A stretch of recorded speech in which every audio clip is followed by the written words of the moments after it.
Hello दोस्तों, welcome to my channel. दोस्तों, आज की वीडियो में एसएससी सीपीयू एग्जाम 2023 के 4 अक्टूबर को पूछे गए शिफ्ट नंबर 3 में जितने सारे क्वेश्चंस होंगे मैथमेटिक्स का, इन सबको हम लोग आज डिस्कस करने वाले हैं बेहतरीन तरीके से। तो ये हमारा सेट नंबर 6 होगा, आई थिंक, है ना। टोटल सेट आपका 9 सेट में हुआ था पेपर आपका, तो ये आपका सेट नंबर 6 होगा। ठीक है दोस्तों, मैं ना बबलू सोनी है, मैं फिलहाल दिल्ली के अंदर पोस्टेड हूँ। मैं सीजीए अकाउंटेंट हूँ। ठीक है, मैंने सीजीएल क्रैक किया था, उसकी वजह से मुझे वहाँ पे पोस्टिंग हुई थी। ठीक है, तो मेरा ये मानना है दोस्तों कि अगर आप इस प्रीवियस ईयर एग्जाम के क्वेश्चंस को सॉल्व करते हैं तो आपकी प्रिपरेशन बहुत अधिक बुश हो जाती है। तो अगर आप सीपीयू एग्जाम देने वाले हैं या फिर सीजीएल एग्जाम देने वाले हैं आगे आने वाले दिनों में, तो उसके लिए बहुत अधिक फायदा होगा अगर आप इसको फॉलो करते हैं तो। ठीक है, तो आइए शुरुआत करते हैं, चलते हैं सीधे मैथ्स के सवालों की तरफ। बाकी अगर आपको मेरा ये एफर्ट अच्छा लगता है तो आप एक बार लाइक कर सकते हैं हमारे इस वीडियो को। ठीक है, थोड़ा मोटिवेट कर सकते हैं मुझे। आइए शुरुआत करते हैं। आज ये नीचे आते हैं हम लोग। मैथ का सवाल आपके सामने आ चुका है। पहला सवाल क्या बोलता है, देखिए कि दो मिक्सचर है ए एंड बी। उसके पास दो कंपोजिशन दे रखा है। ए और बी का जो कंपोजिशन है कॉपर और टीन की मात्रा वो दे रखी है। रेशियो कितना है, 1:2। तो फर्स्ट केस में 1:2 का रेशियो है कॉपर और टीन का। सेकंड केस में जो है 1:3 का रेशियो है। तो आपसे कह रहा है कि if equal quantities of mixture A and B are used for producing mixture C. आपको मिक्सचर सी बनाना है इन दोनों को मिलाकर समान मात्रा में। तो find the ratio of copper and tin in the mixture C. ठीक है, तो आपने देखा इसको कि एक और दो जोड़ेंगे 3 बन गया, एक और 3 जोड़ा हमने 4 बन गया। तो हमने क्रॉस मल्टीप्लाई करने के लिए क्या कर देंगे, ऊपर 4 से मल्टीप्लाई और नीचे 3 से मल्टीप्लाई। ये तुम्हारा ए का मिक्सचर ए का रेशियो है और ये तुम्हारा मिक्सचर बी का रेशियो है। अगर मुझे सी बनाना है तो मैं क्या करूंगा, देखो 4 × 1 यानी 4 + 3 बोल सकते हैं, 3 × 1। फिर यहाँ पे देखो 4×2 = 8 और +3 × 3 कितना हो जाएगा, 9। तो मैं कह सकता हूँ 4 3 7:17। ये तुम्हारे सवाल का आंसर हो जाएगा। कॉपर और टीन का जो रेशियो है 7:17 होगा मिक्सचर सी में। नंबर 2 पे आते हैं। पहला सवाल आपका आसान सवाल था। स्फेयर का वॉल्यूम दे रखा है दिस, तो आपसे कह रहा है कि इसका सरफेस एरिया क्या हो जाएगा। स्फेयर का होता है 4/3 इंटू पाई आर क्यू, यानी कि 22/7 इंटू आर क्यू। तो यहाँ हम कह सकते हैं 38808।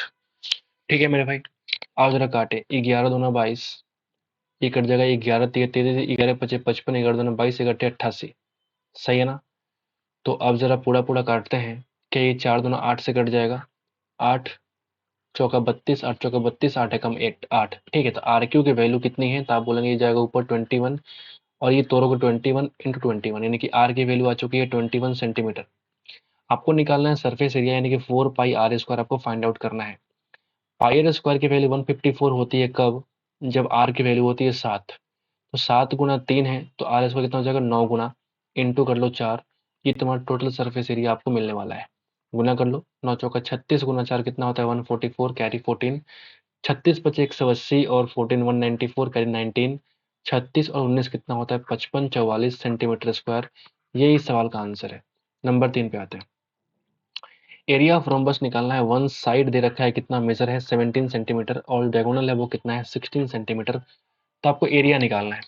पहले हम देखो बनाते हैं फिगर। ये तुम्हारा रोम्बस अगर है तो अगर तुम्हारा एक डायगोनल कितना है, 16, अगर साइड तुम्हारा 17 है ना, तो जो डायगोनल होते हैं आपस में क्या करते हैं, इंटरसेक्ट करते हैं। मालूम है आपको किस पे, 90 के एंगल पे। तो अगर एक डायगोनल तुम्हारा 16 है, सॉरी,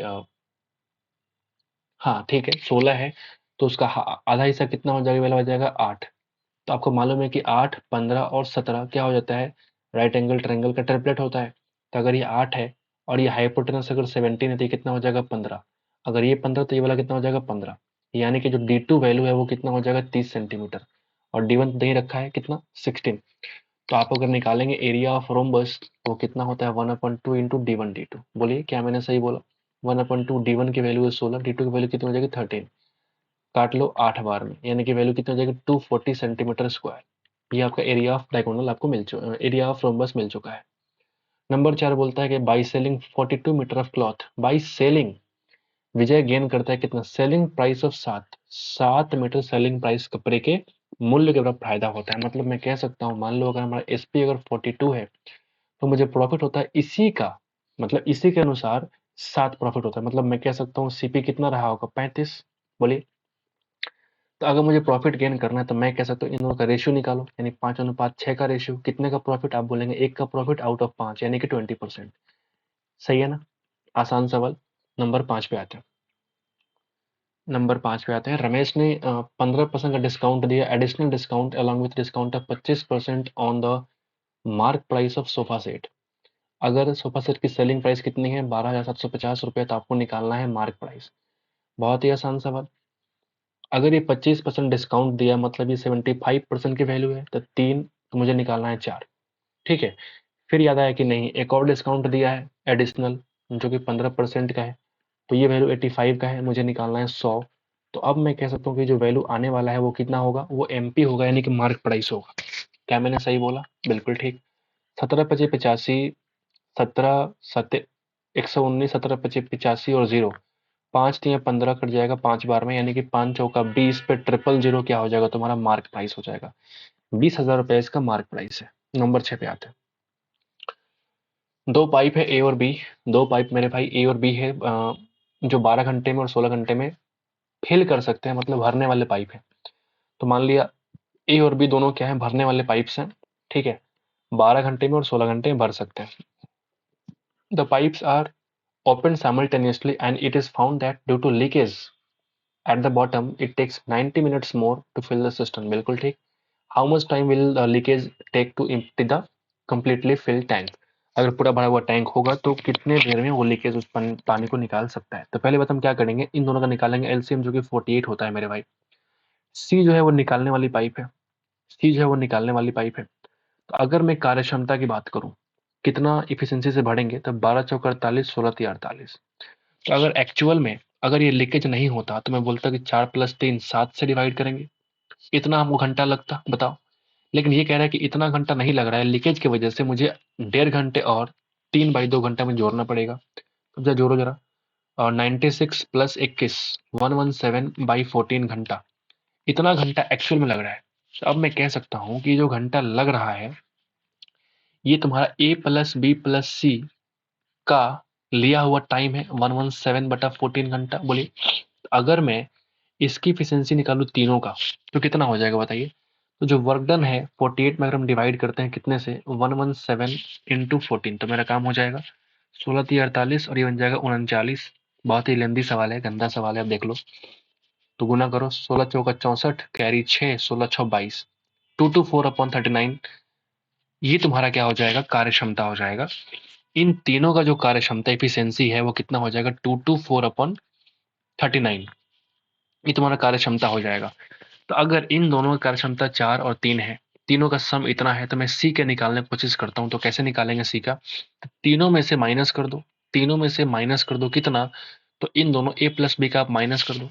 बोलिए, यानी कि 224 माइनस 40 अगर होता तो 400, सॉरी 280 होता, लेकिन 7 कम करे 273। ठीक है।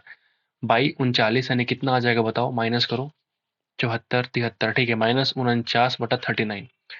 अभी -49/39 क्या आ गया? सी की एफिशिएंसी आ गई। माइनस में क्यों आया? क्योंकि सी जो है वो निकालने वाला पाइप है, पानी को निकालने वाला पाइप है। अब हमको एफिशिएंसी मालूम चल गया सी का। बहुत ही लंबी सवाल है भाई, बहुत ही लंबी सवाल है, इतना गंदा नहीं पूछना चाहिए था। ठीक है, बट कोई बात नहीं। अगर सी का मेरे पास एफिशिएंसी आ चुका है तो मुझे निकालना है सी को कितना टाइम लगेगा। तो टाइम टेकन बाई सी आप निकालोगे तो टोटल काम कितना था? जो एलसीएम था 48 में हम क्या करेंगे? डिवाइड कर देंगे इस वाले इफिशियंसी से, यानी कि 49 ऊपर भेजो 39, गुना कर लो। गुना कर लो। मैं फोन पे यूज कर रहा हूँ, ठीक है मेरे भाई, क्योंकि अब मैं थक चुका हूँ। ठीक है, बहुत लंबी सवाल है ये। 48 सवाल में दम नहीं है, लेकिन जबरदस्त है। इसको गुना करूंगा अगर 48 × 39 तो कितना बन जाएगा? 1872/49। तो अगर मैं डिवाइड करूँ 49 से तो आप पाएंगे कि 38 पूरा पूरा और ऊपर 10 बच जाएगा और 49, 38 कंप्लीट आवर्स और 10/49 घंटा। इतना घंटा लगेगा उस लीकेज को, पूरा पानी को निकालने के लिए। समझ गए बात? तो इस सवाल में दम नहीं है, लेकिन ड्यू टू कैलकुलेशन आप इसको कह सकते हैं कि थोड़ा सा बढ़िया सवाल हो गया है। नंबर 7 पे आते हैं। एक मनी का अमाउंट है, जो भी है अमाउंट मनी है, 1200 रुपये का 2 साल, amounts to 1200 रुपये in 2 years and becomes 560 in 3 years at compound interest। when interest is compounded annually what is the rate of interest? आपको बताना है। 2 साल में 1200 रुपया, 3 साल में 1260 रुपया, इंटरेस्ट का भी इंटरेस्ट लगता है, यानी फिर मैं बोल सकता हूँ कि हर साल मिश्रधन का आप निकाल दोगे ब्याज, वही तुम्हारा क्या बन जाएगा, रेट ऑफ इंटरेस्ट। तो यहाँ से यहाँ अगर पहुंचा है कितना, 60 रुपये एक्स्ट्रा है, तो 60 1200 कितना परसेंट है, वही तुम्हारा क्या बन जाएगा, रेट ऑफ इंटरेस्ट बन जाएगा। ये तुम्हारा कुछ और नहीं बल्कि रेट ऑफ इंटरेस्ट है। समझ गए बात? तो 60 से काटो 20 बार में और 20 से काटो 5 बार में, यानी कि 5% रेट ऑफ इंटरेस्ट आपका है। नंबर 8 पे आता है, what is the least value of this. Least value क्या होगा इसका, ठीक है, लिस्ट वैल्यू क्या होगा। तो लिस्ट वैल्यू जो होता है वो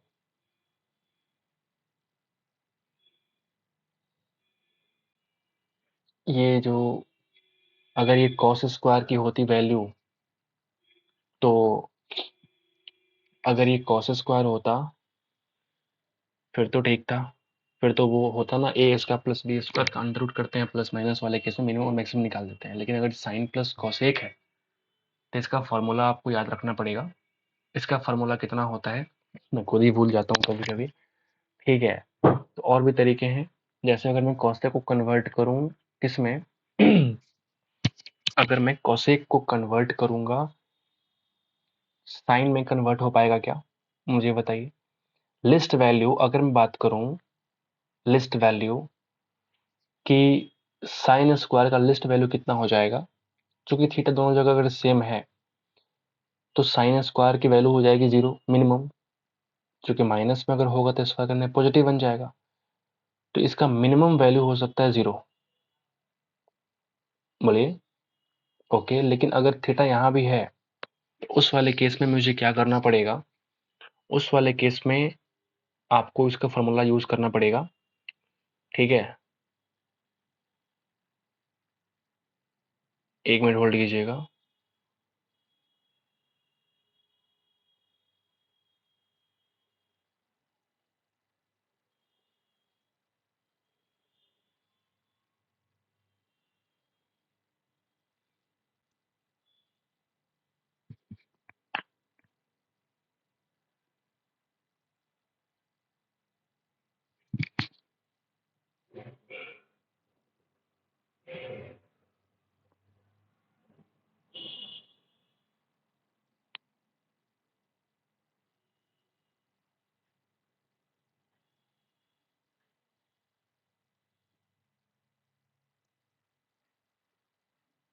इसका कोई फार्मूला होता है जो मैं भूल रहा हूँ फिलहाल, ठीक है।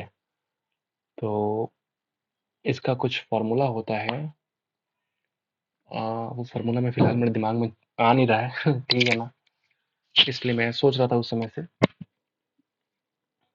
तो कोई और तरीके मेरे पास दिख नहीं रहा। कौशे को कन्वर्ट किया मैंने अगर सेक में, तो उससे कुछ फायदा होगा नहीं मुझे। अगर कौशे को नीचे लेके आऊंगा साइन स्क्वायर में, तो क्या उसकी वैल्यू निकाल पाऊंगा मैं, इसको हम बाद में देखते हैं, ठीक है ना। आप थोड़ा टाइम दीजिए मुझे, इसको हम बाद में देखते हैं। नंबर 9 पे चलते हैं। ये फार्मूला होता है जिससे आप इसका वैल्यू फटाफट निकाल सकते हैं, ठीक है।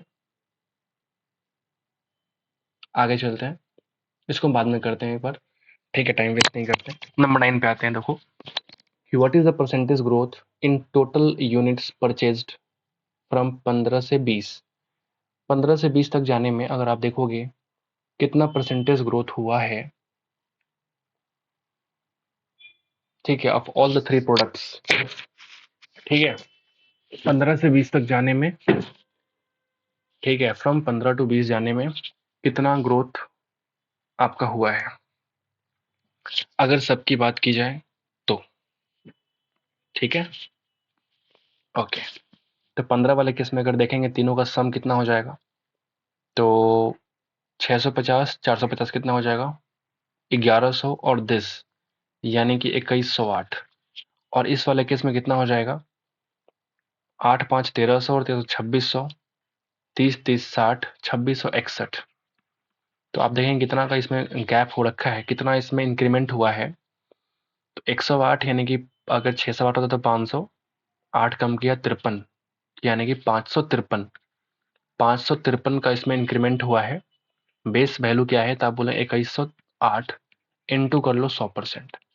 तो मैं यहाँ फोन का इस्तेमाल करूंगा ताकि मुझे फास्टली इसका आंसर मिल पाए। ठीक है, तो अब देखिए 553 इंटू 100 और डिवाइड करना है 2108 से, यानी कि 26.23% इस सवाल का आंसर है। 26.23% इस सवाल का आंसर है। ठीक है, इतना इंक्रीमेंट हुआ है 15 से 20 में पहुंचते पहुंचते। आसान सवाल था। नंबर 10 पे आते हैं। अगर cos a की वैल्यू 1/11 है, ठीक है, then what is the value of cot of a? तो cos a का मतलब होता है b/h। अगर ये b है, तुम्हारा ये हाइपोटेनस है, तो p की वैल्यू कितनी हो जाएगी? 121 माइनस 1 यानी कि √120।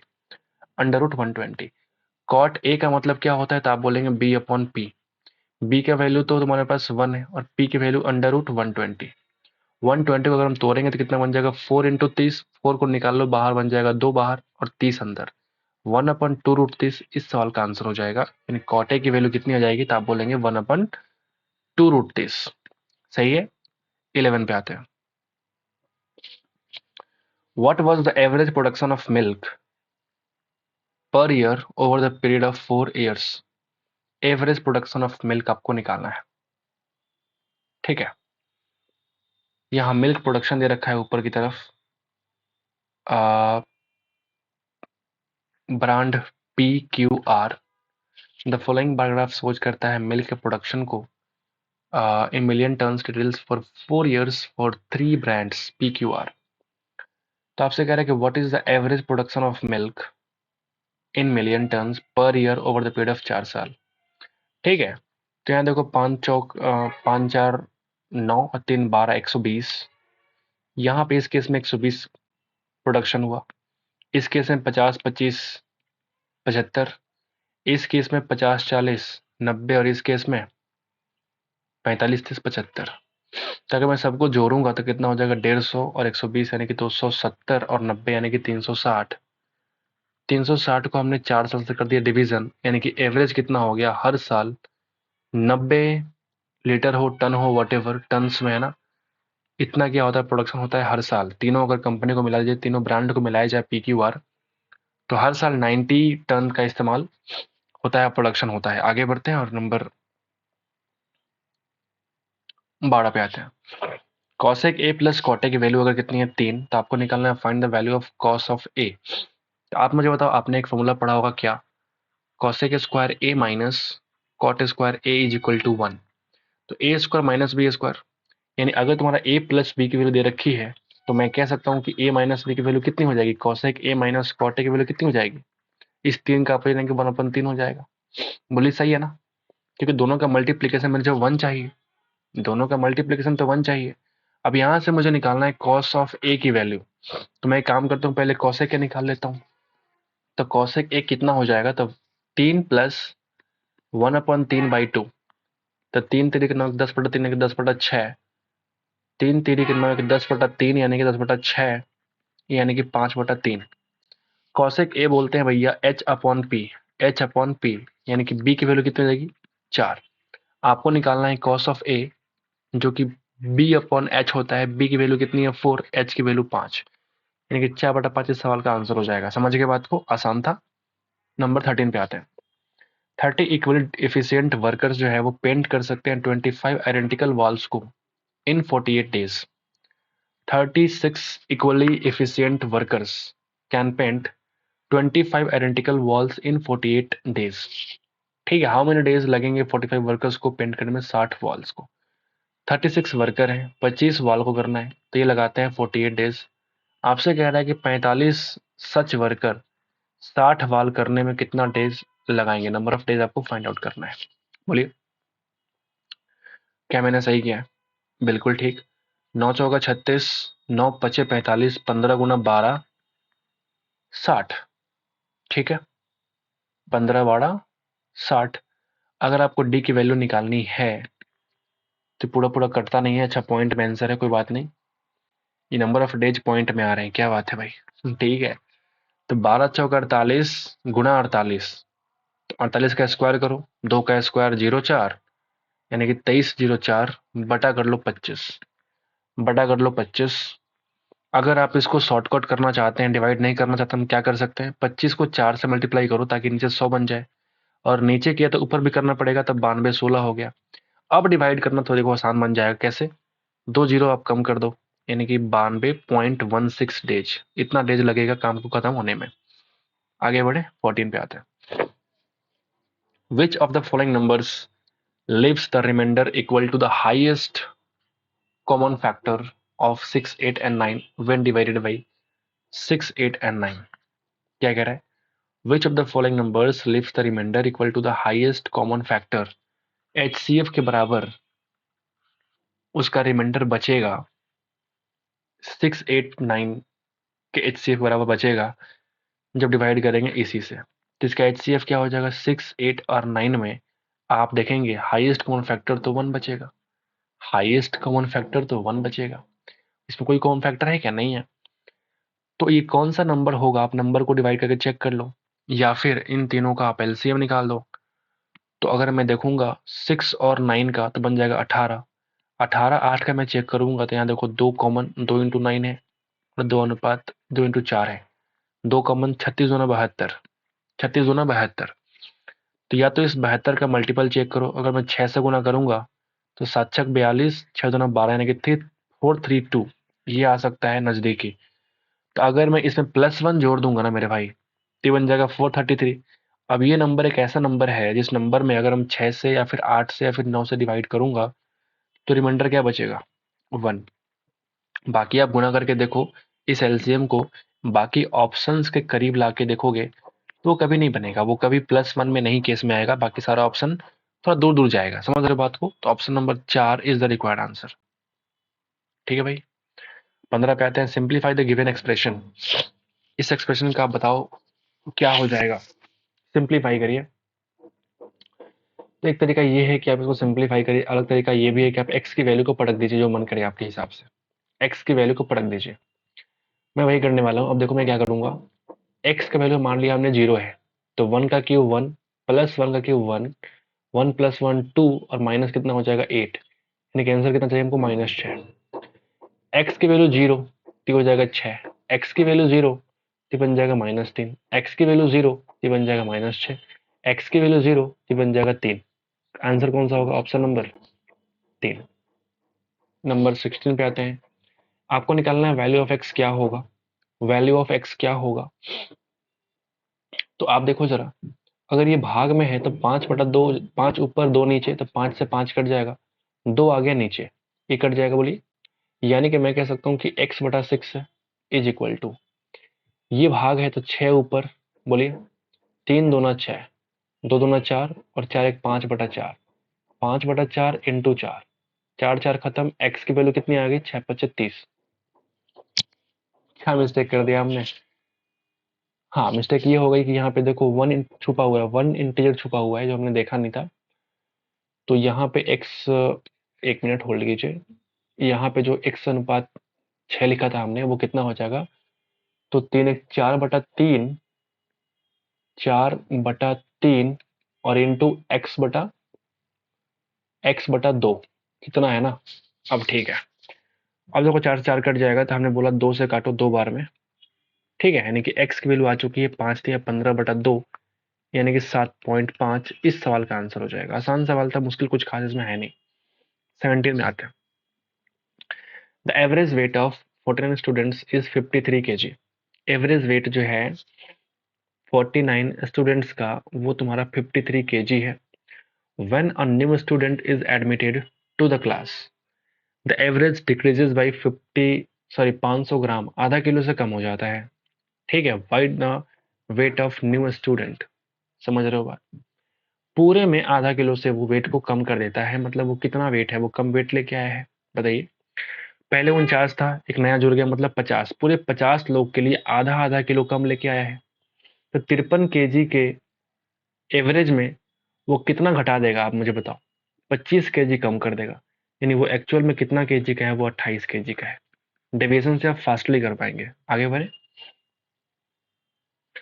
इन एन इलेक्शन बिटवीन दो candidates, difference between the candidates who won and lost was 2500 votes. जिसने जीता got 75% of the total votes and there were no invalid votes. Total number of vote जो पोल किया गया,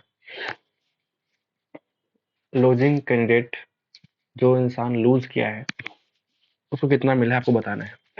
ठीक है, अब मुझे बताओ, अगर जीतने वाले को मिला 75%, मतलब मैं कह सकता हूँ जो विनर है उसको मिला है 75%, तो जो हारने वाला है उसको कितना मिल गया?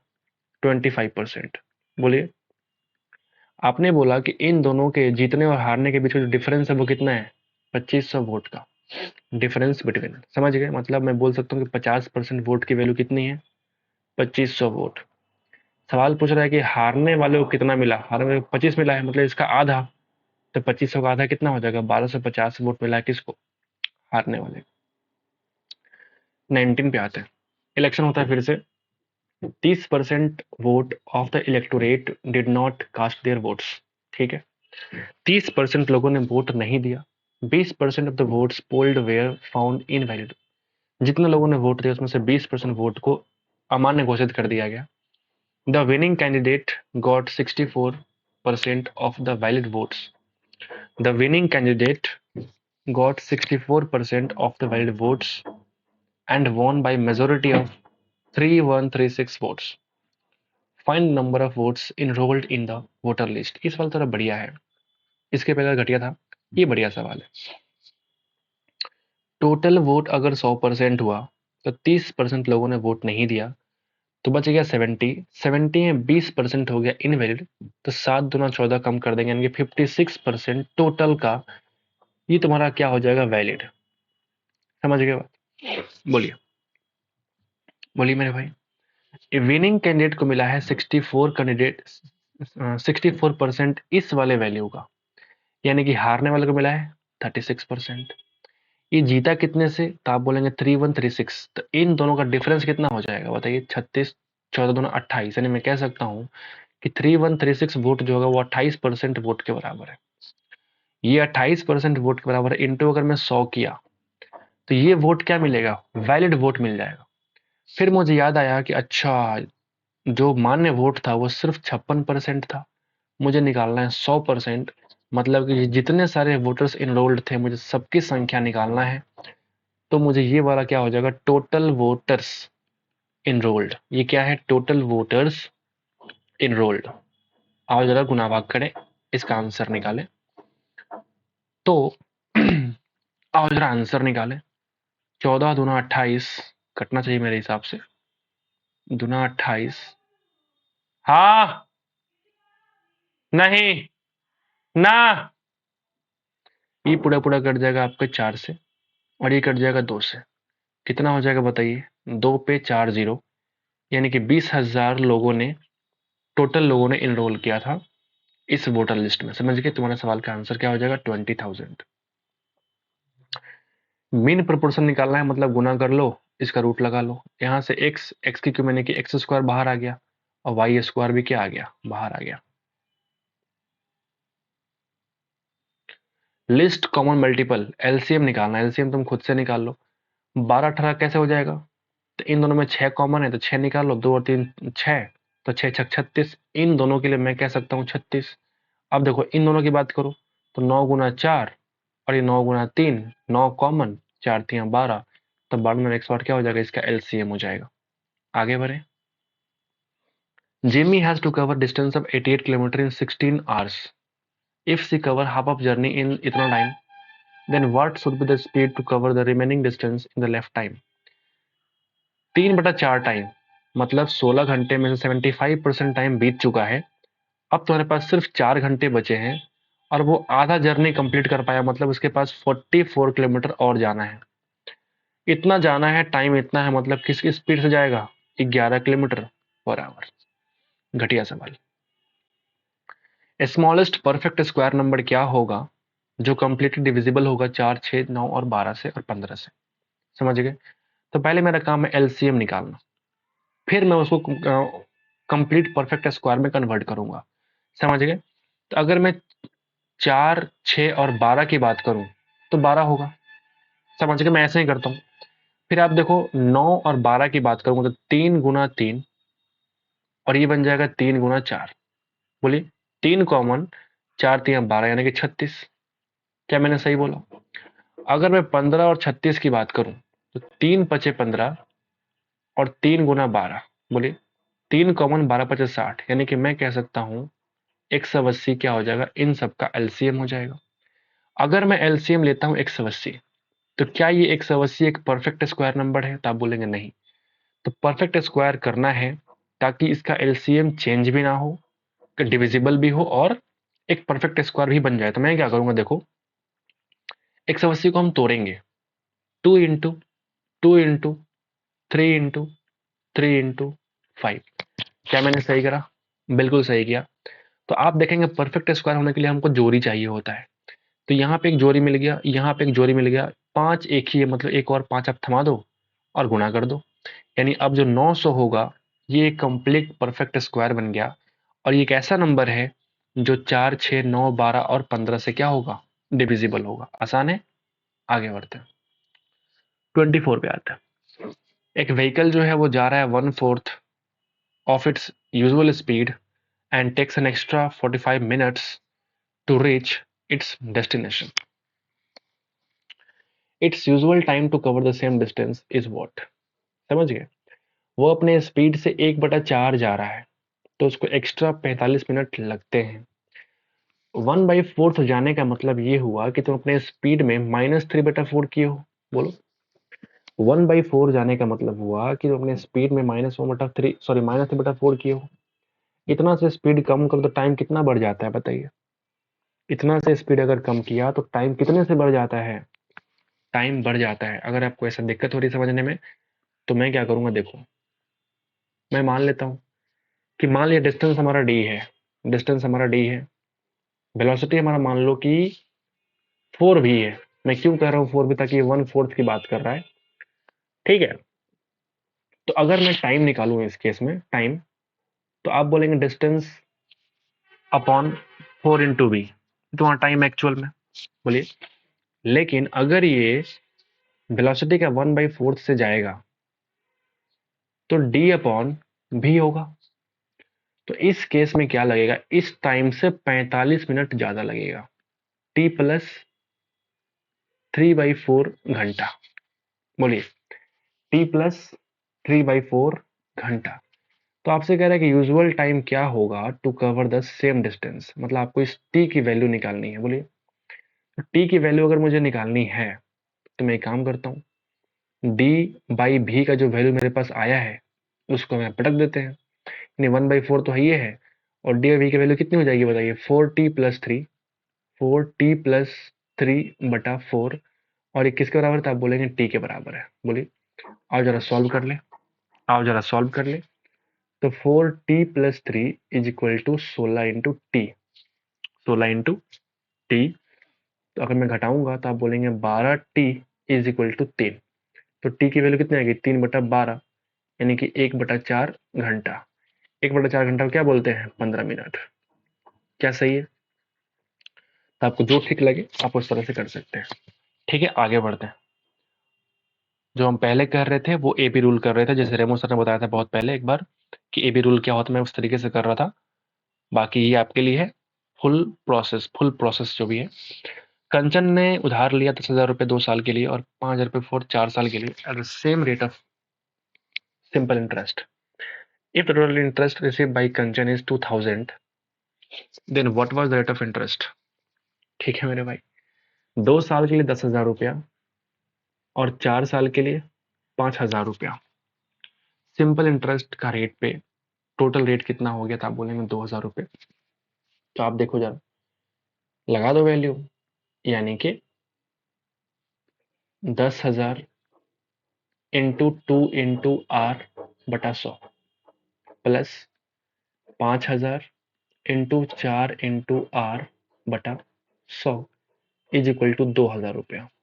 सॉल्व कर लो, सिंपल बिल्कुल बेसिक तरीके से काट लिया हमने। तो ये बन जाएगा 200R, ये बन जाएगा 200R, यानी कि 400R की वैल्यू कितनी है? तो आप बोलेंगे 2,000, यानी कि R की वैल्यू आ चुकी कितनी, 5%। सही है, आगे बढ़े।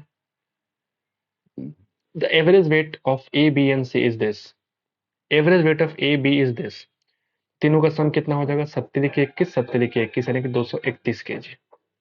अगर सिर्फ दो की बात करूं, 6 दूना 12, 8 दूना 16 यानी कि 136 केजी। अगर बी और सी की बात करूं तो कितना हो जाएगा, तो आप बताइए। 8 दूना 16, 166 केजी। बोलिए वेट ऑफ बी क्या होगा। अब देखो इस केस में बी भी आ रहा है, इस केस में बी भी आ रहा है, मतलब अगर इन दोनों को मैं जोड़ूंगा तो बी एक्स्ट्रा आएगा। बताइए, तो अगर मैं दोनों को जोड़ दूं, 16 13 29 और 6 6 12 यानी कि 302, इसमें से कम कर देंगे 231, तो ये तुम्हारा क्या हो जाएगा, बी का वेट हो जाएगा। सही है क्या, 71 केजी क्या हो जाएगा तुम्हारा, बी का वेट हो जाएगा। आगे बढ़ते हैं। Diameter of hemisphere is equal to the diagonal of rectangle of length 4 centimetre. Diagonal of hemisphere is equal to the diagonal of rectangle of length 4 centimetre and breadth 3। अगर एक रेक्टेंगल है मेरे भाई, लेंथ अगर 4 है और ब्रेथ अगर 3 है, तो डायगोनल 5 होगा बाय यूजिंग पाइथागोरस। तो वही कह रहा है कि हेमिस्फेयर का डायगोनल कितना है, इक्वल है, तो आर की वैल्यू कितनी हो जाएगी, 5/2 हो जाएगी। टोटल सरफेस एरिया आपको निकालना है हेमिस्फेयर का, मतलब कि 3πr²। बोलिए, पाई में आंसर है, कोई बात नहीं, आर की वैल्यू 5×25=4 यानी कि 75/4 क्या हो जाएगा, पाई इस सवाल का आंसर हो जाएगा। एक सिलिंड्रिकल मेटालिकल रॉड है जिसका डायमीटर अगर 2 है तो आर कितना हो जाएगा, तो आप बोलेंगे 1 सेंटीमीटर। लेंथ है 45 सेंटीमीटर, मेल्ट किया गया, कन्वर्ट किया गया किसमें, into wire of uniform thickness and length कितना हो जाएगा, 5 मीटर। डायमीटर ऑफ वायर क्या होगा, ठीक है। सिलिंड्रिकल मेटालिक रॉड को कन्वर्ट किया लंबा तार में, तो लंबा तार भी तुम्हारा जो है ना वो क्या होगा, वो एक सिलेंडर के रूप में ही होगा। तो आओ जरा कन्वर्ट करें, πr²h यानी कि r की वैल्यू 1 × 1 हो जाएगा, h की वैल्यू कितनी हो जाएगी, तो आप बोलेंगे 45 सेंटीमीटर। लंबा तार किया तो 5 मीटर उसकी लंबाई है। यहाँ देखो सेंटीमीटर है, यहाँ देखो सेंटीमीटर है, और यहाँ देखो है। समझ रहे हो, यूनिट से फर्क नहीं पड़ना चाहिए। आओ जरा करें, तो अगर हम यहाँ पे कन्वर्ट किया, 5 मीटर लंबाई है, तो π×r², मुझे r निकालना है, और h की वैल्यू 5 मीटर मतलब 500 सेंटीमीटर। सही है, यहाँ से पाई पाई काट लो, और ये देखो 5×9=45, ये 5×100 यानी कि r² की वैल्यू आ चुकी है मेरे भाई 9/100, यानी r की वैल्यू आ चुकी है 3/20। r की वैल्यू आ चुकी है 3/20, 3/20 सेंटीमीटर। आपको निकालना है डायमीटर, तो डायमीटर निकालना 2 से गुना कर लो, 2 से गुना किया तो ये r बन गया तुम्हारा d, तो 2 से 2 पूरा पूरा कट जाएगा, ये 3/10 सेंटीमीटर। 3/10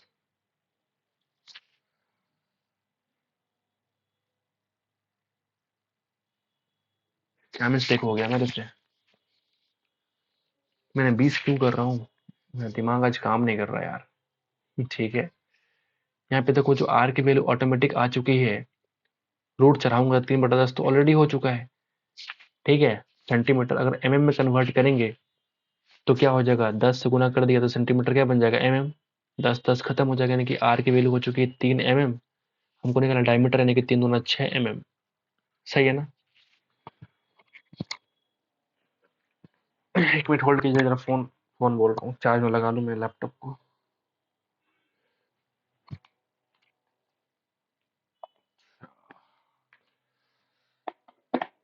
ना बीच में लैपटॉप बंद हो जाएगा ना।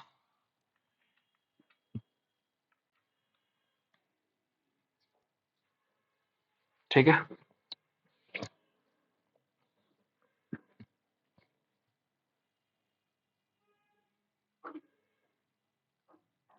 आगे बढ़ते हैं, 29 पे आते हैं।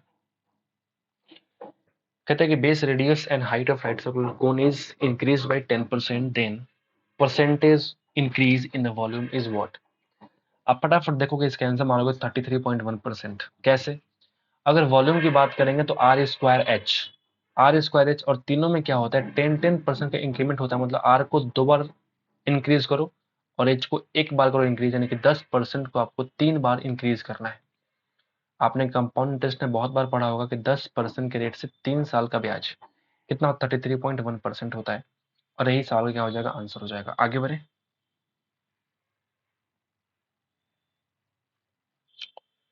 ठीक है। The expenditure invested in rice and barley, rice तुम्हारा ये है और बार्ले तुम्हारा ये है, इन दोनों की बात यहाँ पे करी जा रही है। The expenditure invested in rice and barley is what percentage of the expenditure invested in wheat and bajra. तो व्हीट एंड बाजरा कौन सा है, तो आप बोलेंगे दिस एंड दिस। बोलिए क्या मैंने सही बोला? यानी ये तुम्हारा वैल्यू कितना हो जाएगा, 62%। आपसे कह रहा है कि 30 का कितना परसेंट है, 30% इंटू 100% निकाल दो। फिर करना क्या है इसमें, परसेंट से परसेंट खत्म, एक जीरो से एक जीरो खत्म। बोलिए ना, छः तिरी सॉरी 10 से गुना कर लो, 620/3, यानी कि 206.6666, इतना परसेंटेज आपका आने वाला है। आगे बढ़ते हैं। सर्कल का पेरीमीटर दिया है 13.2 सेंटीमीटर, तो रेडियस क्या हो जाएगा आप खुद से भी निकाल सकते हैं। 2πr is equal to 13.2। 44 से काटोगे 3 बार में, लेकिन 0.3 लिखना पड़ेगा क्योंकि डिसमल है बीच में। तो आर की वैल्यू 2.1 सेंटीमीटर। एक गुड्स ट्रेन है, इतना मीटर लॉन्ग है, जो पास करता है टनल से इतना metre in 80 second. What is the speed of train? Speed निकालना है। टनल से पार करने का मतलब वो खुद की लंबाई प्लस टनल की लंबाई को पार करेगा। तो 350 प्लस 1250 कितना हो जाएगा, आप बोलेंगे 1600। बट स्पीड कितना है, 80, यानी कि 20 मीटर पर सेकेंड। ठीक है। आंसर दिया किलोमीटर पर आवर, क्या करेंगे हम भैया, 18/5 से कर देंगे मल्टीप्लाई, तो ये बन जाएगा आपका किलोमीटर पर आवर। बोलिए, 5 चौका 20, यानी कि 72 किलोमीटर पर आवर। आगे बढ़े। Which department has a minimum number of employees in each organization? हर एक ऑर्गेनाइजेशन में सबसे कम संख्या में उसके पास एम्प्लॉयज हैं, ऐसा कुछ यहाँ पे पूछ रहा है आपसे। ठीक है। तो यहाँ पे देखो, ये जो वैल्यू कितनी बड़ी बड़ी वैल्यूज है, देखो यहाँ पे सबसे कम वैल्यूज देखो लीगल में है, 48, 54, 36, 30, 53। सबका समेशन करेंगे तो क्या आ जाएगा, लिस्ट वैल्यू आएगा। तो वही आपसे कह रहा है कि मिनिमम संख्या में किस डिपार्टमेंट के अंदर एम्प्लॉयज हैं, तो वो कौन सा है, वो डिपार्टमेंट कौन सा है, लीगल डिपार्टमेंट। आगे बढ़े। इसका वैल्यू क्या होगा, आंसर देखो, तुम्हारा कांस्टेंट वैल्यू है तो मैं कुछ नहीं करूंगा, ए बी सी का अपने साथ जो मन करे वैल्यू पटक दूंगा। तो आप एक काम करो, ए बी सी का वैल्यू रख दो। पहले हम किसी एक को रखते हैं जीरो, यानी कि मैं रखता हूँ सी को जीरो। तो सी जीरो हो गया, सी जीरो हो गया, सी जीरो हो गया। ठीक है, सी जीरो हो गया, फिर यहाँ देखो सी जीरो हो गया, फिर देखो यहाँ पे सी जीरो हो गया। तो इससे मुझे क्या मिल गया, देखो ये बन गया आपका ए स्क्वायर माइनस बन गया बी स्क्वायर बटा, ये बन जाएगा ए स्क्वायर माइनस बन गया आपका बी स्क्वायर। ठीक है, प्लस यहाँ देखो बन गया बी स्क्वायर और माइनस ये बन गया आपका ए स्क्वायर, और नीचे बन जाएगा आपका ए प्लस बी का स्क्वायर। ठीक है, प्लस यहाँ देखो क्या बच जाएगा, माइनस में ए माइनस बी का स्क्वायर, और ये बन जाएगा आपका बी स्क्वायर माइनस ए स्क्वायर। समझ गए कहानी? अब यहाँ देखो ये पूरा पूरा कट के तुम्हारा 1 हो जाएगा, ये तो कट के 1 हो जाएगा। ठीक है, बाकी तुमको जो मन करे बी और ए का वैल्यू पटक दो अपने हिसाब से। तो हर जगह तुम, हाँ, अब फिर से आप ए को जीरो रख सकते हैं, कोई दिक्कत खास इसमें है नहीं। तो ए जीरो कर दिया हमने, ए जीरो कर दिया, ए जीरो कर दिया, ए जीरो कर दिया। तो ये क्या बच गया, बी स्क्वायर अपन बी स्क्वायर, प्लस यहाँ क्या बच जाएगा, बी स्क्वायर माइनस में, और नीचे क्या बच जाएगा, बी स्क्वायर प्लस में। तो आप देखो ये कट के तुम्हारा 1 हो जाएगा, और ये कट के हो जाएगा -1, और ये +1। तो माइनस माइनस कट जाएगा, 1 इस सवाल का आंसर हो जाएगा। समझ गए? आगे बढ़े। आसान सवाल था ये वाला। 35 पे आता है। In triangle LMN OP is line segment drawn parallel to side MN। हम पहले एक ट्रायंगल का निर्माण कर लेते हैं मेरे भाई। इंसर्ट में गया मैं, और ड्रॉ ड्रॉ में जाते हैं, और ऑटोमेटिक से, ठीक है। तो हम एक ट्रायंगल का निर्माण करना चाहते हैं, जिसकी वजह से हमने ये लिया था, ऑटोमेटिक शेप मैंने बंद कर दिया, LMN। ठीक है। तो आपसे कह रहा है कि LMN एक ट्रायंगल है जिसमें OP एक लाइन सेगमेंट है जो ड्रॉ होता है पैरेलल टू MN। हमने एक लाइन सेगमेंट लिया OP, ओपी ऐसे करके, जो कह रहा है कि तुम्हारा एम एन के पैरेलल है। ठीक है, फिर कह रहा है कि एल एम, क्या कह रहा है भाई, L M and L N at O and P, बिल्कुल ठीक, रिस्पेक्टिवली। अगर एल एम की वैल्यू है 15, ओ एम की वैल्यू है 4, अगर ये वैल्यू 4 है, पूरा 15 तो इसकी वैल्यू कितनी, 11, और पी एन की वैल्यू अगर 5 है, तो what is the side length of L N, ये पूरा आपको निकालना है कितना होगा। आसान है, कुछ खास तो है ही नहीं इसमें। अगर ये पैरेलल है तो इन दोनों का रेशियो भी क्या होगा, ये भी 11:4 का रेशियो होगा, यानी 5 का तुलना हम कर सकते हैं 4 से। अगर मुझे एल एन निकालना है तो इस टोटल का सम कितना हो जाएगा, 15, तब 15 से आप गुणा कर दो, ये आपका एल एन की वैल्यू मिल जाएगी, यानी कि 75/4। बोलिए ना, 1872.75 सेंटीमीटर क्या हो जाएगा, आपका एल एन की वैल्यू हो जाएगी, एल एन की लंबाई हो जाएगी। समझ गए बात? तो बढ़िया सवाल इसको नहीं बोलेंगे, आसान सवाल ही बोलेंगे इसको। आगे बढ़ते हैं। द वैल्यू ऑफ दिस क्या होगा, what is the value of this, कुछ मत कीजिए, क्रॉस मल्टीप्लाई कर दीजिए, किस से, इसके अपोजिट साइन से, तो 1 प्लस साइन है, और नीचे बन जाएगा 1 प्लस साइन है, और रूट के अंदर ही कहानी शुरू हो रही है, तो मैं बोल सकता हूँ कि 1 प्लस साइन है का स्क्वायर बन जाएगा, तो बाहर आएगा तो 1 प्लस साइन है, और ये 1 माइनस साइन स्क्वायर है जो कि बन जाएगा कॉस स्क्वायर है, तो बाहर बन जाएगा कॉस ऑफ ए। अगर डिवाइड किया हमने तो क्या बन जाएगा, सेक ए प्लस टेन है। बहुत ही आसान सवाल था ये। आगे बढ़ते हैं, 37 पे आते हैं। Determine the LCM of two number जिसका एचसीएफ कितना है 12, उनका रेशियो कितना है, बोलेंगे 13 और 15। तो अगर मैं 13x और 15x मान लूं तो इनका एलसीएम कितना हो जाएगा, 15 गुना 13 यानी कि 195 इंटू एक्स हो जाएगा। मैं लगाऊंगा formula A B is equal to L into H. तो ए बी का value 13x into 15x, L कितना हो जाएगा 195x, एच कितना हो जाएगा तो 12। बोलिए, 195x पूरा पूरा कट जाएगा 15x और 13 से, यानी कि x की वैल्यू आ चुकी है कितनी, 12। ये पूरा करने का सिर्फ यही मतलब था मेरा कि जब भी इस तरह का सवाल है तब याद रखना, जो भी आप इसका रेशियो का जो मल्टीपल मान रहे हो ना, उस मल्टीपल का वैल्यू किसके इक्वल होता है, तब बोलेंगे HCF के बराबर होता है। ठीक है, ये x का वैल्यू हमेशा क्या आता है, HCF के बराबर आता है। तो आपसे क्या बोलता है, डिटरमाइन द एलसीएम निकालना है हमको, तो 195 इंटू कर दीजिए 12, यानी कि 1950 प्लस 390, यानी कि 2340, इस सवाल का आंसर हो जाएगा। आगे बढ़े, 38 पे आते हैं। क्या बोलता है सवाल कि what is the difference between total number of boys studying in school P and Q. तो बॉयज तुम्हारा कौन सा, ये पीला वाला बॉयज है, यानी कि 280 और 365 को जोड़ दो, तो ये तुम्हारा क्या हो जाएगा, बॉयज का हो जाएगा। ठीक है, and total number of girls in the same school together का डिफरेंस निकालना है मुझे।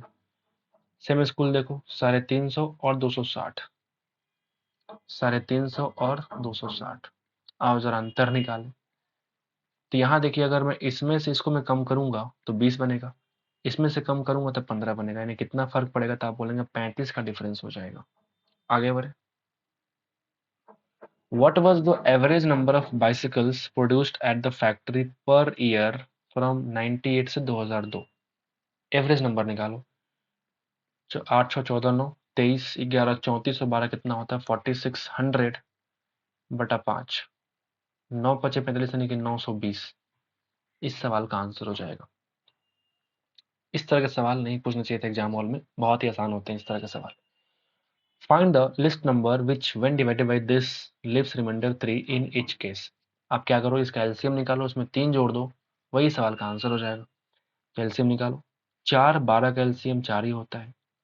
बोलिए, 9 15 और 9 12 15 का एलसीएम निकालो, तो 9 12 का एलसीएम 36, 36 15 का एलसीएम आप बोलेंगे 180, यानी एलसीएम आ चुका तुम्हारा कितना, 180। इसमें 3 जोड़ो, ये तुम्हारे सवाल का आंसर हो जाएगा 183। 41, क्या कह रहा है सवाल 41, find the ratio between number of Neem trees planted in the year 2021। 2021 में जो नीम का पेड़ प्लांट किया गया वो कितना है 5000।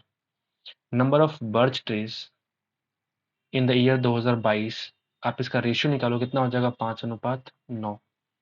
क्यों पूछते हो ऐसे सवाल भाई, 42 में आता है। On one item there is an 18% discount on the mark price of 26,000 rupees. After giving an additional season discount the item is sold at this. तो आपसे कह रहा है जो एक्स्ट्रा डिस्काउंट मिला वो कितना डिस्काउंट था। बढ़िया सवाल। आपने बोला मेरे भाई कि पहले अपने 18% का डिस्काउंट दिया, फिर एक और डिस्काउंट दिया सीजन की वजह से, तो वो एक्स्ट्रा डिस्काउंट कितना था जिसके वजह से फाइनली वो आइटम सोल्ड हुआ था 16,000 रुपये में। समझ गए बात। तो पहले हम करते हैं 18% डिस्काउंट किया हमने, 26,000 का वैल्यू कितना बन गया, ये बन गया आपका 82। मतलब काटोगे तो कितना बनेगा, यानी कि 0 26 दूना 52 कैरी 5 26 अठे 208 और 5 यानी कि 213। अब इस वैल्यू पर आपको फिर से डिस्काउंट देना है ताकि वैल्यू कितना बन जाए 16,000 बन जाए। तो मैं काम करते हैं, 0 0 काट के हटा दिया हमने, 0 0 काट के हटा दिया हमने।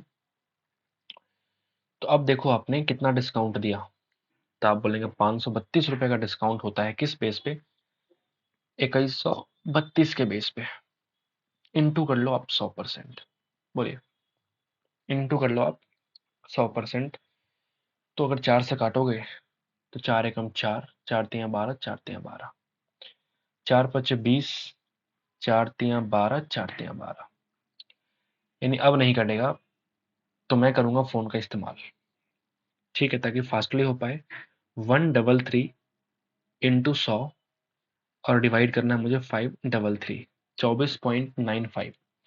वैल्यू आ चुका है 24.95%। ये तुम्हारा क्या हो गया, डिस्काउंट का वैल्यू हो गया, जो फिर से डिस्काउंट आपको दिया गया था। ट्रायंगल पीक्यूआर में ऐसा कुछ कहा जा रहा है कि ट्रायंगल पीक्यूआर है जिसमें क्यू का वैल्यू, सॉरी पी का वैल्यू कितना 90 है, आर की वैल्यू कितनी है, तो आप बोलेंगे 47।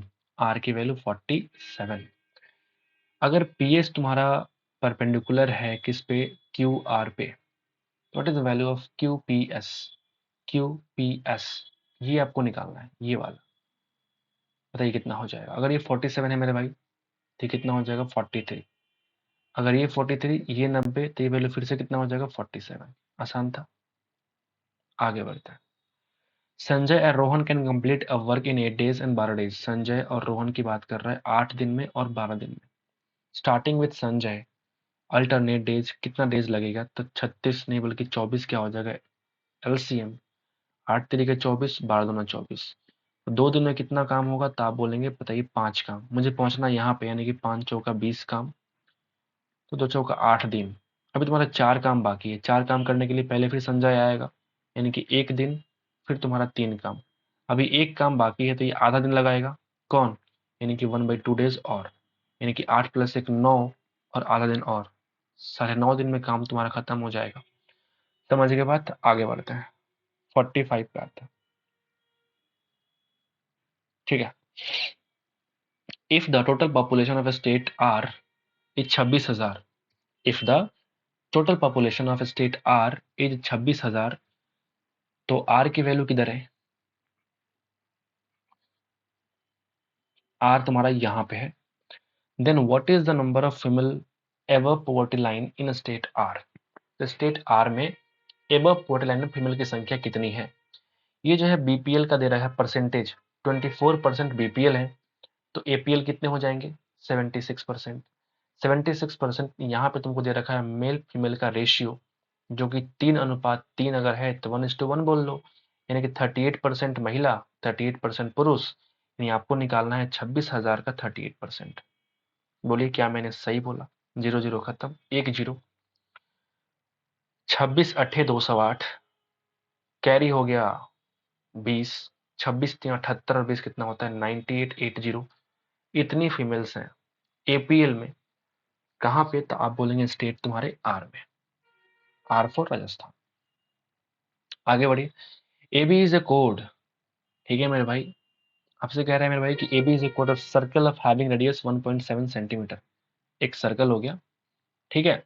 इस सर्कल में आपसे कह रहा है कि ए बी जो है ना, ए बी जो है एक तुम्हारा कोड है, ठीक है, जिसका रेडियस कितना हो जाएगा, तो आप बोलेंगे 1.7, आर की वैल्यू है 1.7 सेंटीमीटर। डिस्टेंस ऑफ दिस कोड A B from the centre of circle is 0.8। यहां से नीचे आओ तो 0.8 है, तो ये 90 होता है। तो आपसे कह रहा what is the length of code. जैसे आपने देखा 17 8 दिमाग में क्लिक किया, अच्छा ये तो राइट एंगल ट्रायंगल का ट्रिपलेट आ गया। क्योंकि पॉइंट में है तो इसको कितना हो जाएगा 1.5। बोलिए 17 8 15, पॉइंट में है तो 1.7 0.8 1.5, ये भी हो जाएगा 1.5। तो ए बी की लंबाई कितनी हो जाएगी, 3 सेंटीमीटर। सवाल में दम है क्या, बिल्कुल नहीं। आगे बढ़ते हैं 47 पे आगे। The percentage of the monthly budget spent on clothing, clothing पे मंथली बजट कितना खर्च होता है। तो 10,000 और 10,000 टोटल कितना हो जाएगा 20,000। तो 20,000 में 2,000 क्लॉथिंग पे खर्चा होगा, मतलब कितना परसेंट खर्च हुआ था, आप बोलेंगे 10%। आगे बढ़े। If the HCF of 45 and 55 is expressible in the form of this plus this, then what is the value of m? Then what is the value of m? समझ गए बात को। इन दोनों का HCF निकालो, हाईएस्ट कॉमन फैक्टर। ये बन जाएगा 5 × 9 और ये बन जाएगा 5 × 11। दोनों में जो फैक्टर कौन सा कॉमन है, तो आप बोलेंगे 5, यानी कि HCF वैल्यू आ चुकी है भैया 5। अब इस 5 को आप चाहते हैं कि इसमें कन्वर्ट करना है, यानी कि 55 × 5 प्लस 45 × m। अब m का वैल्यू हम क्या रखें ताकि ये HCF के बराबर हो जाए, मतलब ये 5 के बराबर हो जाए। आओ जरा कर लें, m की वैल्यू निकाल लें। 45m is equal to 5 minus 55 × 5, 5 common निकाला तो बन गया 1 माइनस 55 यानी कि -54। बोलिए बटा कर देंगे अगर 45, तो ये बन जाएगा आपका m का वैल्यू। क्या मैंने सही बोला, 5 9 45 9 6 54, यानी कि m की वैल्यू आ चुकी है -6। सही है ना। आगे बढ़ते। The monthly salary of a person is 50,000, he spend 40% of his salary on house hold expenses. बोलिए ठीक है, 25% on rent, 15% on transportation and save करता है remaining amount. What is his yearly saving, उसकी ईयरली सेविंग कितनी हो पाएगी, आपसे कह रहा है।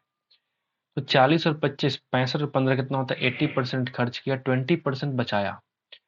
तो 50,000 का 20% कितना हो जाएगा, तो आप बोलेंगे 10,000।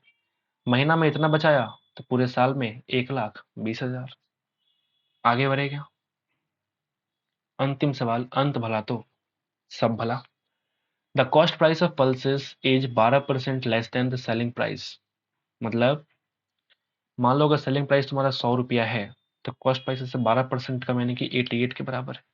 बोलिए using a faulty weighing machine shopkeeper is able to earn 25% profit. दुकानदार जो है वो एक खराब वेइंग मशीन का इस्तेमाल करता है, तराजू का इस्तेमाल करता है, जिससे कि 25% का प्रॉफिट कमाता है। ठीक है मेरे भाई।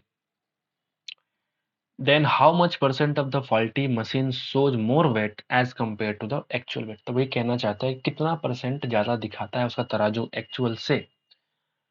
तो मुझे एक बात बताओ, मुझे नहीं पता कि उसने 100 ग्राम के बदले कितने ग्राम का इस्तेमाल किया, मैंने उसको एक्स मान लिया। बोलिए मैंने उसको एक्स मान लिया कि 100 ग्राम के बदले कितने ग्राम का इस्तेमाल हुआ, तो हमने उसको एक्स मान लिया। समझ गए। अब ये जो रेशियो है, ये जो वैल्यू बना एसपी, ये 25% प्रॉफिट के बाद बन गया। मतलब मैं कह सकता हूं इसको अगर 5/4 से मल्टीप्लाई करूंगा तो इक्वल हो जाएगा। कहानी समझ में आ रही है मेरी, बिल्कुल ठीक। अब जरा देखो, 5 से काटूंगा तो 20 बार में, बोलिए, और 4 से काटूंगा तो 22 बार में, फिर काटा तो 11 और ये बन जाएगा आपका 10, यानी कि x की वैल्यू आ चुकी है 1000/11। 1000/11। समझ गए बात। यानी मैं कह सकता हूं कि उसने 100 ग्राम के बदले 1000/11 ग्राम का इस्तेमाल किया है। बताइए उसने उसने कितना बढ़ा के दिखाया। मतलब मैं कह सकता हूं कि 1000/11 ये एक्चुअल में 100 ग्राम से भी कम है, तो इस ग्राम के बदले उसको 100 ग्राम दिखा रहा है। समझ के बाद जो कि मैंने पहले क्या 100 ग्राम लेके चले थे हम। तो आप देख सकते हैं यहां से कि 1000 के बदले उसको एक्चुअल में प्लस मल्टीप्लाई करो 1100 ग्राम शो कर रहा है, मतलब 100 की वैल्यू 110 शो कर रही है, मतलब कितने एक्स्ट्रा शो कर रहा है, तो आप बोलेंगे 10% एक्स्ट्रा उसको वेट दिखा रहा है, एक्स्ट्रा वेट उसको शो कर रहा है। तो अंतिम सवाल थोड़ा बढ़िया सवाल है, तो आप इसको वेरी इंपॉर्टेंट मार्क कर सकते हैं। अंतिम सवाल इज वेरी गुड सवाल। ठीक है, तो उम्मीद करते हैं कि आपको ये शिफ्ट पसंद आया होगा, तो एक बार लाइक कर दीजिएगा। हमारी इस एफर्ट के लिए बहुत मेहनत लगती है मेरे भाई। मिलते हैं आपसे अगले शिफ्ट में। आज के लिए इतना ही दोस्तों। Thank you so much once again for watching the video.